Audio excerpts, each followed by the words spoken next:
आवाज खाली आणि हात वर केला तर सांगतो तुम्हाला, शहाणपणा करू नका. बोलता येत नसेल तर बोलायचं नाही, कळलं का?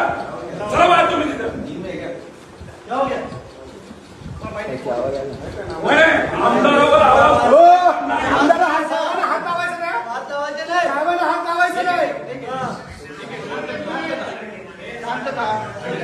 पोलिसांना सहकार्य केलं, पोलिसांनी नीट वागले.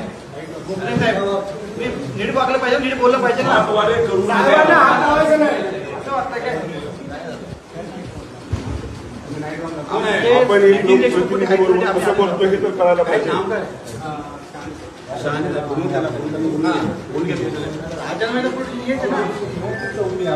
चौकी नाही पोलिसांना आमदारला आणलं जाते आणि त्याची असणारी दखल घेतली जाते काय. आणि तुम्ही साधे पीएस आहेत असं हातबीत करून बोलताय. एक रिस्पेक्टिव्ह बोलणं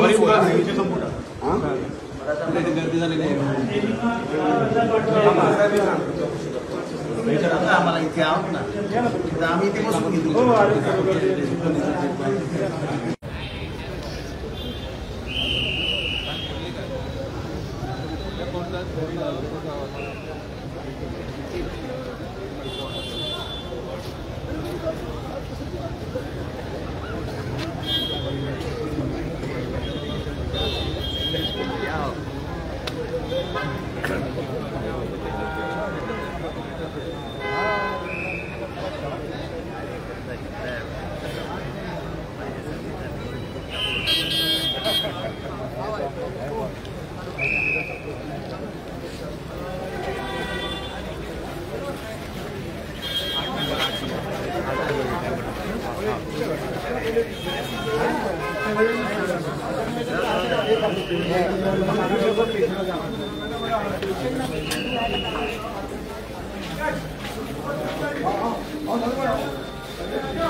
आपने कहा सब लोग बाहर को भाई.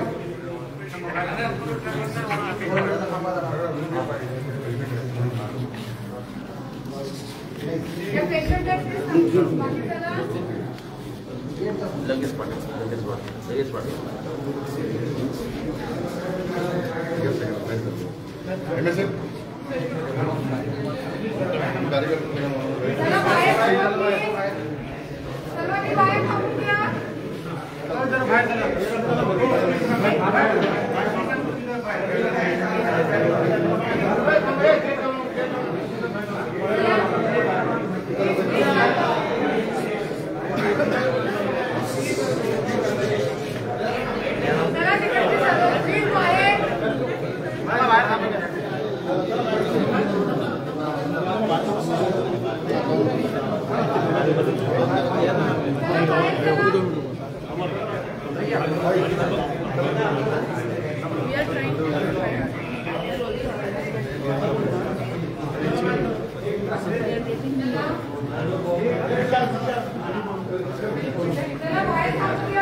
जागा ठेवा ना, म्हणजे कोणी आलं तर.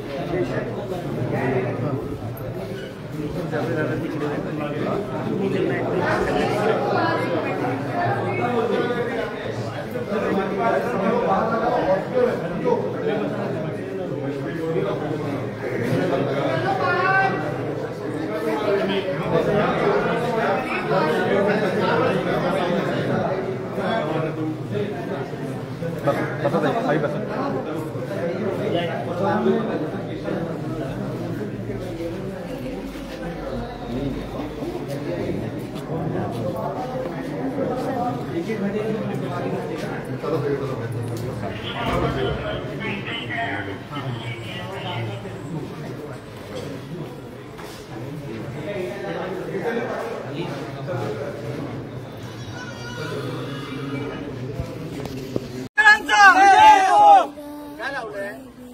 मार खायचं हे नाही आणि याला घेऊन जाणार तुम्ही पोलीस स्टेशनला.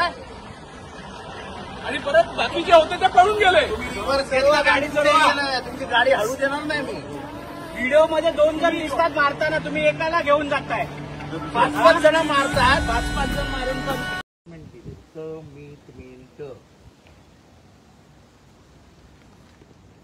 मी ते भुळेंना भेटलो.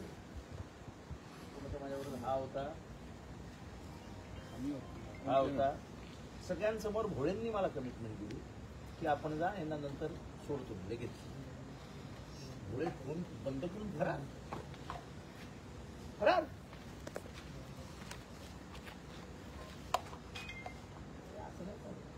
तर पण आता तुमचा पवित्रा काय असणार की आम्ही ही गाडी हलवू देणार नाही. मी तर डोकं फोडून घेईन, डोकं रक्त काढीन. असं नाही चालणार. पाशवी बहुमताच्या जोरावर आमच्यावर पाशवी बलात्कार करायला जाऊ नका. धन्यवाद, तुम्ही आमच्याशी बातचीत केली. आमदार जितेंद्र आव्हाड आहेत इथे आंदोलनाला बसलेले आहेत विधिमंडळाच्या पाठच्या या संपूर्ण गेटवरती. जोपर्यंत नितीन देशमुख यांना सोडत नाही तोपर्यंत आंदोलनावरती आम्ही ठाम आहोत असं त्यांचं म्हणणं आहे. त्यांच्यासोबत कार्यकर्ते आंदोलनावर ठाम होत नाही. ते 5 जण कुठे आहेत त्यांनी याला मारला. जितेंद्र आव्हाड यांचं म्हणणं आहे की जे 5 जण आहेत नितीन देशमुख यांना ज्यावेळेस मारत होते त्यावेळेसचे व्हिडिओ देखील व्हायरल आहेत. या सगळ्या संदर्भातली एकतर्फी कारवाई जी आहे ती कुठेतरी विधिमंडळ कार्यालयाकडून केली जाते असा आरोप ठेवून आता सगळं आंदोलन जे आहे ते आमदार जितेंद्र आव्हाड आणि त्यांच्या कार्यकर्त्यांकडून विधिमंडळाच्या पाठच्या गेटवरती करण्यात येत असताना आपल्याला पाहायला मिळतं. त्यामुळे आता विधिमंडळ कार्यालयाकडनं या सगळ्या संदर्भात तोडगा काही काढण्यात येतो का हे पाहणं तितकंच महत्त्वाचं ठरणार आहे. आदिल सर क्षमाकडे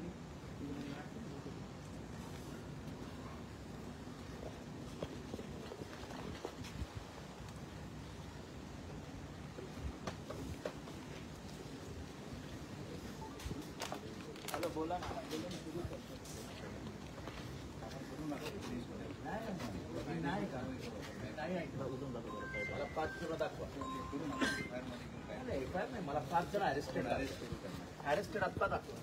असं नाही होणार. माझ्या पोराला मार खाल्लाय तरी विचार नाही. असं नाही चालणार. मग त्याला काय अरेस्ट केलं तुम्ही?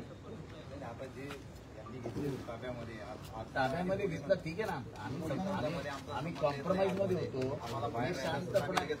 मी शांतपणाने निघून गेलो होतो. मला शब्द दिलेला की याला सोडतो म्हणून. निघून गेलो घरी.